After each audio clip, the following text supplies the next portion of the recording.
உயிரொன்று இல்லாமல் உடலின்றி நிலையாதே. உயிர் என்ன பொருள் என்று அலைப்பாய்ந்து தெரியாதே. வாழ்க்கையின் வேர்களோ மிக ரகசியமானது. ரகசியம் காண்பதே நம் அவசியமானது.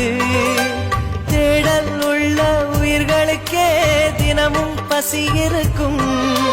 தேடல் என்பது உள்ளவரை வாழ்வில் ருசி இருக்கும். பாடல் போல தேடல் கூட ஒரு சுகமே. இசை பாடி வரும் இளம் காற்றுக்கு உருவமில்லை.